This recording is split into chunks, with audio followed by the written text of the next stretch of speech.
British Rail's third design of standard passenger carriage, designated the Mark III, was developed in response to the growing competition from airlines and the growing popularity and affordability of the car in the 1960s.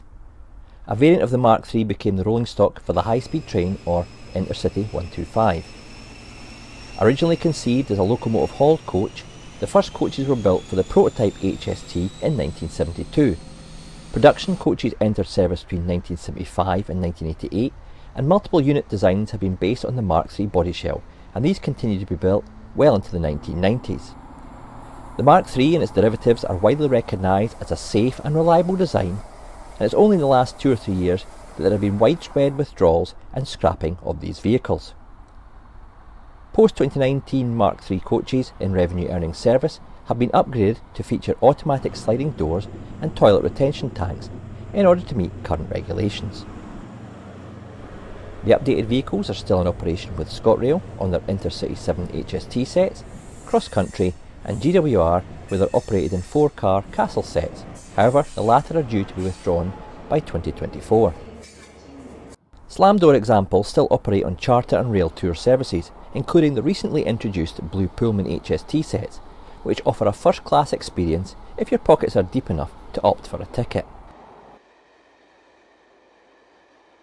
The Mark III looks similar to that of the Mark II D, E and F coaches, but is of a completely different design.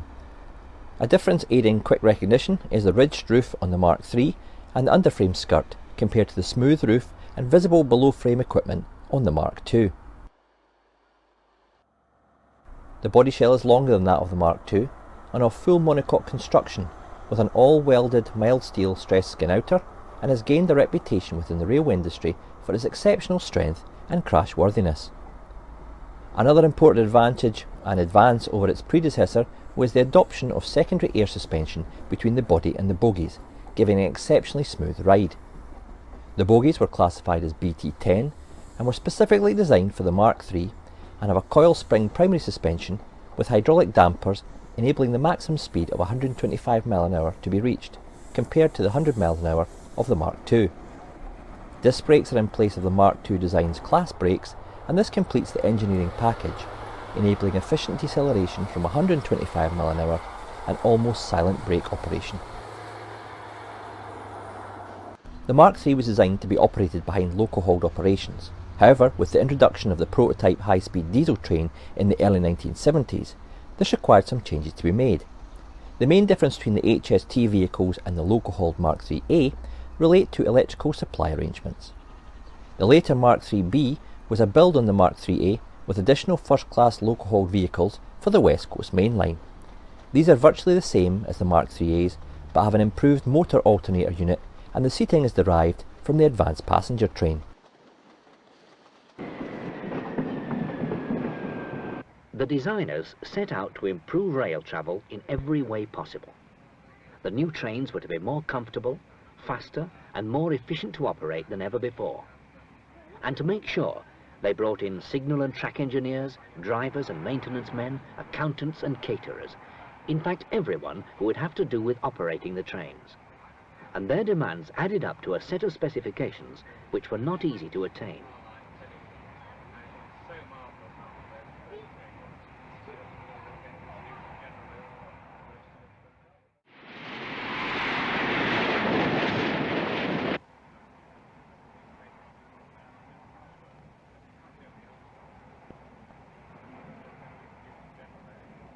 The neat carriage ceiling and close carpeted floor hides a lot of intricate equipment which adds to the comfort of passengers. Wiring, ducting, cabling and sound-absorbing materials.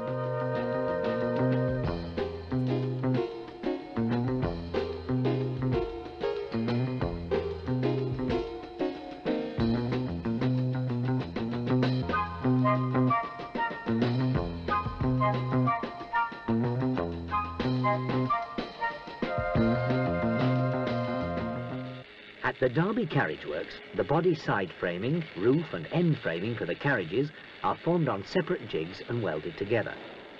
The skin panels are then welded onto the frame before all the sections come together to form a carriage.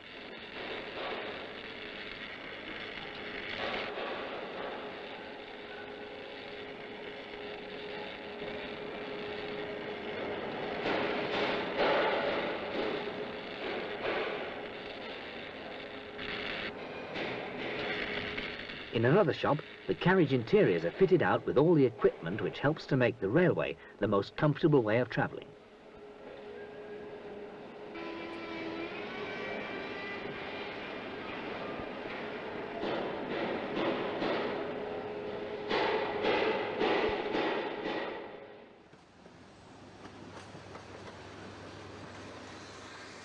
The Mark IIIs were built in a variety of classes and configurations, which include first open, tourist open, trailer buffet second, trailer first buffet, trailer restaurant unclassified kitchen, and trailer guard standard, and many more variants have been made over the 40 plus years of the Mark III's existence in service.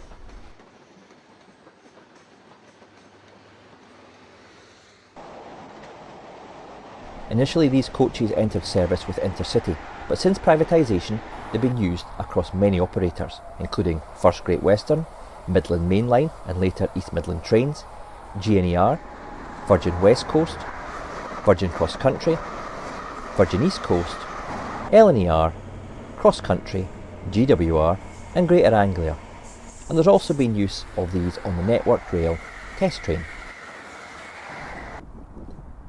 The Mark III coach also spawned several other vehicles, including the Mark III DVT to operate push-pull trains, and the Mark IV coach, introduced in the late 1980s, was a progression of the Mark III design.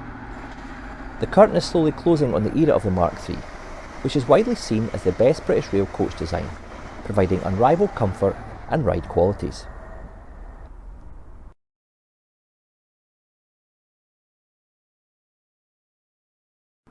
Hornby's had the Mark III coach in its range since the late 1970s. Back then they weren't even scale length, being known as shorties.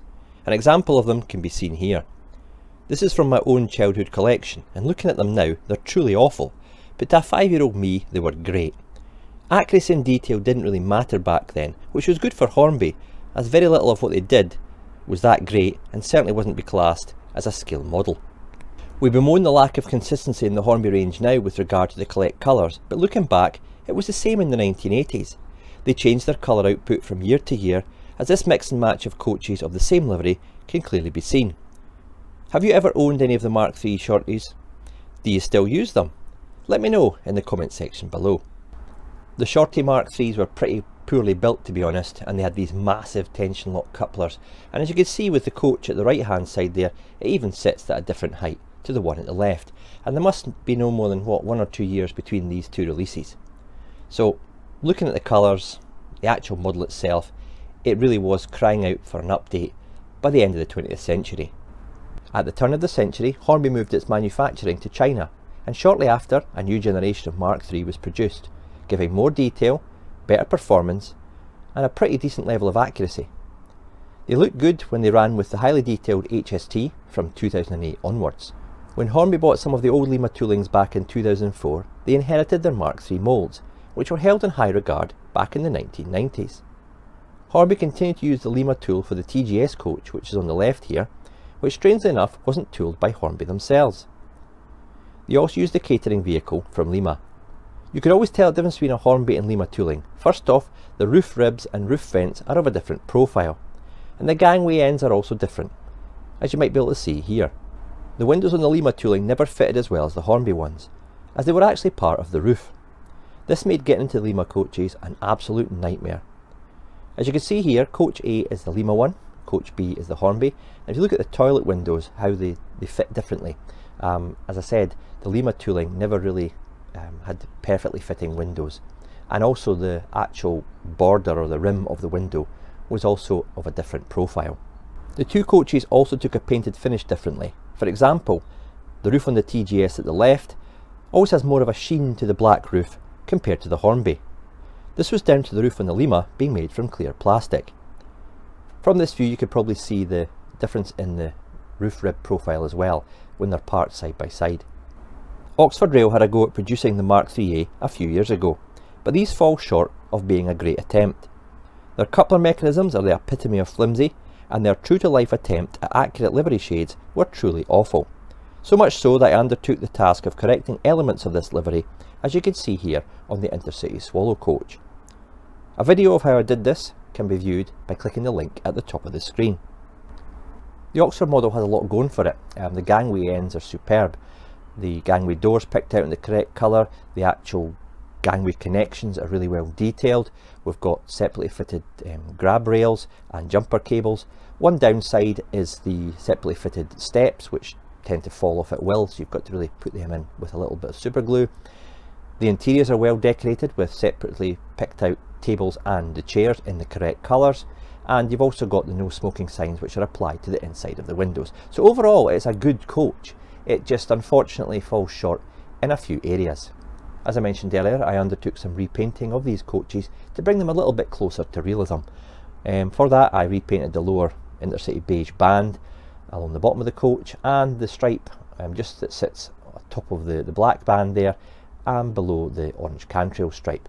I masked all this off and airbrushed it before rebranding it using decals from Railtech. Whilst the livery is not 100% accurate, the dark band along the side of the coaches is far too dark. It does improve the look when you repaint the lower sides and the band along the top. Oxford Rail said they produce a full rake of Mark III coaches, as well as look at the HST variants. However, this never materialised and probably never will, since Hornby bought them out a couple of years ago. Hornby have used a combined tooling approach of the Hornby and the Lima tooling for the last 20 years, before finally announcing an all-new tooling of the Mark III in 2022, with the first examples arriving at the end of last year. Now in 2023, we finally see a whole host of variants being released, some in liveries that haven't been done for over a decade. So, has this all-new model of the hugely successful British Rail Mark III met the expectations and demands of the current day modeller? Have Hornby finally delivered the ultimate Mark III, and in the process consigned the ex-Lima tooled variants to history? Let's take a closer look to find out.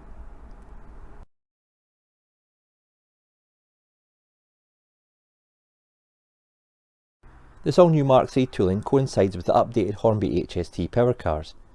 These have been given minor upgrades to keep them at the top of their game, with a 21-pin decoder which enables more lighting functions and the fitting of operating roof fans. The new HST also gets a kinematic coupler to match these new Mark III coaches. I've got 3 liveries to look at in this video. I don't actually own a full rake myself yet, as I'm awaiting the arrival of the intercity liveries later this year.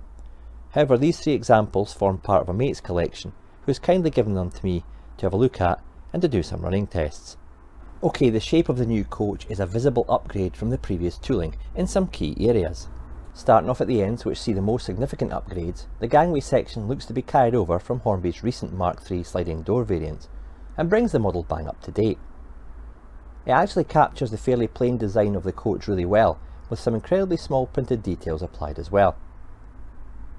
Being an HST variant, it doesn't have all the grab rails at the ends, as you'll see on the local Mark III coach, and it also doesn't have any buffers.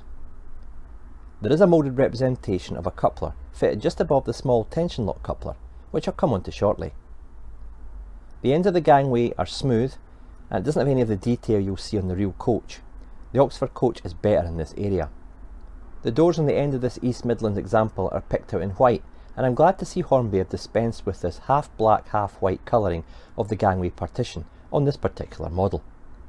I hope when Hornby release the intercity stock later in the year, they'll give us the correctly coloured doors, which were originally yellow. At the bottom we have some self-coloured orange plastic sockets and some steps. These additions help elevate the coach above its predecessor and can be seen from track level. Passenger steps are also part of the coach moulding, which is fine. At least we don't have the issues we did with the separately fitted ones on the Oxford Mark IIIA. The coupler is now of a kinematic design, and it's no longer attached to the bogies. This looks better, but I've had issues on my Mark IV coaches with these type of couplers when the train is being pushed with the powered loco at the rear. Hopefully these new couplers don't stick during operation. The NEM socket doesn't sag and feels robust. The tension lock coupler can be replaced by the magnetic Buckeye couplers provided. This is a welcome advance from Hornby and ensures closer, more realistic coupling of the coaches. The bogies are a step up in terms of detail, and some of these details on the East Midland coach are picked out in orange with yellow springs. The blue Pullman and LNER versions are less colourful. The bogie moulding is a one-piece affair, but it's got a decent amount of relief, and I think it does look good. It's certainly better than the bogie on the older model. I see the wheels they've fitted have disc brakes, and they do look good. However, these wheels are die cast and not turned metal. The result of this is a louder running noise, which I'll demonstrate later. I personally feel Hornby have put aesthetics before function in this area. While Oxford Rail managed to provide us with detailed wheel sets with low running noise, Hornby don't seem to have invested as much effort in this area, and that's a shame. Moving on to the side profile, and this is impressive. The lower skirting, which in real life hides the subframe details and gives the coach its streamlined look, is well represented, with a variety of panels, vents and printed detail. It'll be interesting to see if Hornby have gone for a one-size-fits-all in this area, or have they allowed for any detailed variations depending on the type of coach. I'll have to wait to see when I get a full rake. However, looking at these samples, I'm very satisfied with the new model. My level of satisfaction intensifies when looking at the side of these coaches. The shape and the subtle curve of the lower side of the coach is captured perfectly, and the rims around the windows are finer than that on the older models. The glazing is flush and neatly fitted, with a pleasing level of tint to it. I look closely at the windows on this particular coach, and Hornby have even added the first class printing onto the glazing, which is really nice to see. The tint of the glazing pretty much hides the interior of the coaches, which only comes as a single coloured plastic. The shortcomings might be more obvious here if you're fitting interior lighting, and while on the subject of that, these coaches are designed to fit Hornby's new Maglite system. There's even a small battery compartment under each coach for the cell battery to be housed. That's good forward planning from Hornby, and a welcome addition. The passenger doors are of the correct shape, an area Oxford Rail didn't quite get right. Here there's some neat printing, and the central door locking light is moulded and picked out in the correct colour of paint. One thing I'd like to have seen done better are the grab rails at the right hand side of the door. These are moulded and not separately fitted. A minor point I suppose, but nevertheless I'd like to have seen them separately fitted on this brand new tooling. Moving on to the roof, and this has seen a welcome upgrade with separately fitted vestibule vents now being of a better profile than the moulded ones on the older coaches.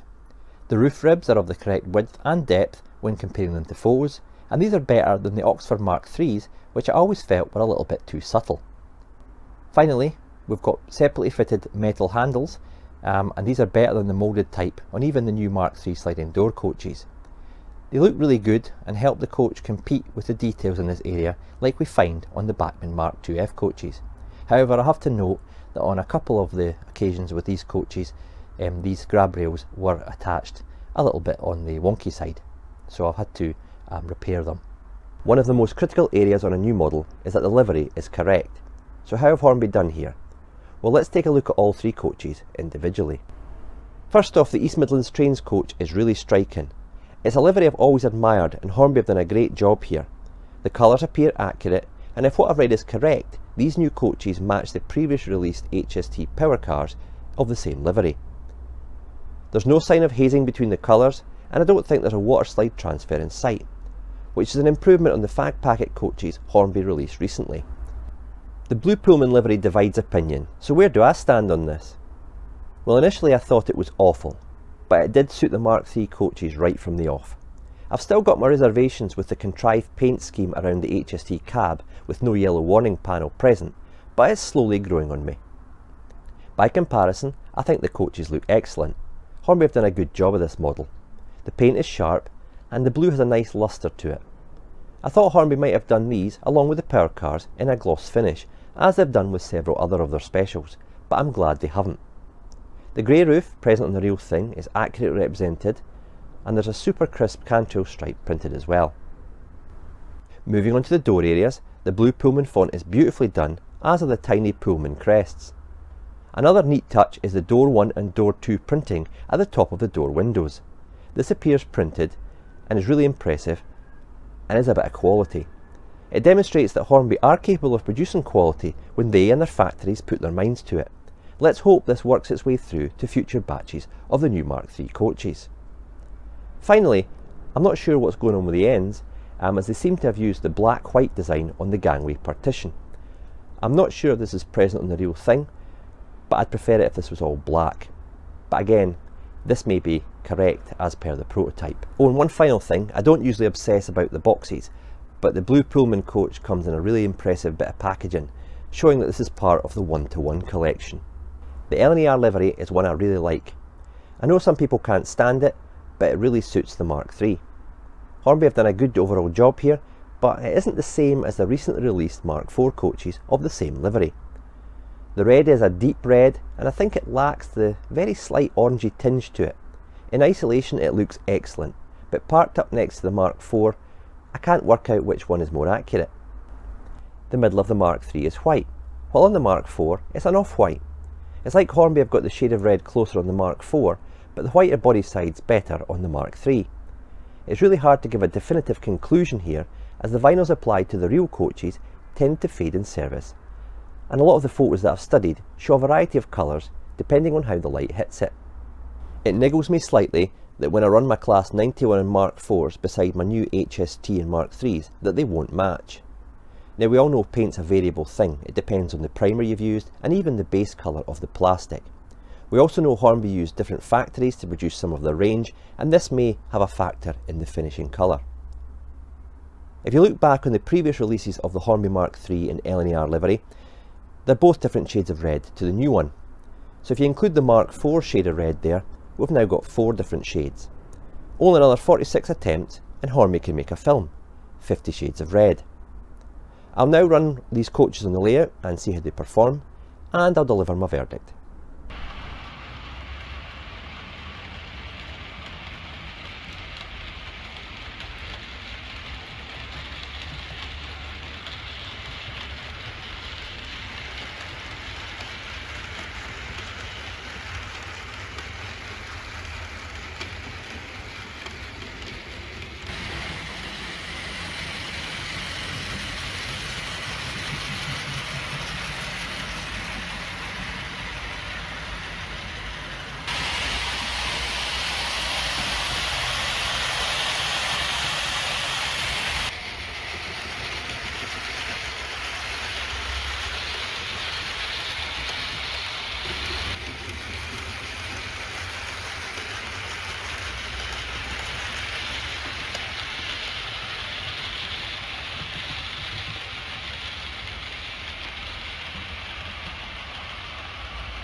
The coats ran well, but as I said earlier, it's a bit on the noisy side.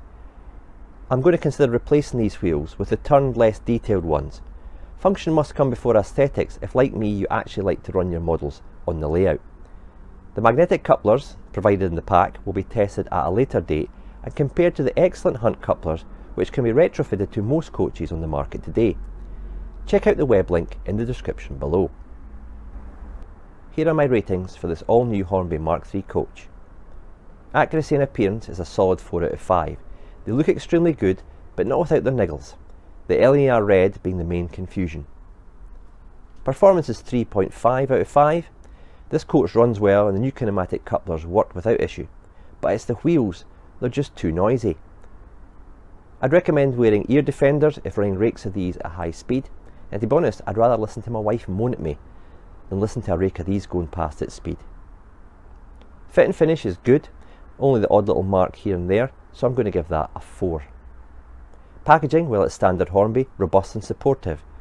However, the special artwork on the Pullman coach is impressive and looks pretty classy, so it's a 5 from me. Details and features gets a 4. The separately fitted roof rails, an improved gangway design and some crisp printed details all impress. The interior is basic, so overall I can't complain at giving it 4 out of 5. The level of detail Hornby have incorporated into this £40 coach is good. I think they've got the balance almost right here, as if you want a full rake of 8 or 9 coaches to go with your HST, it's possible and more affordable.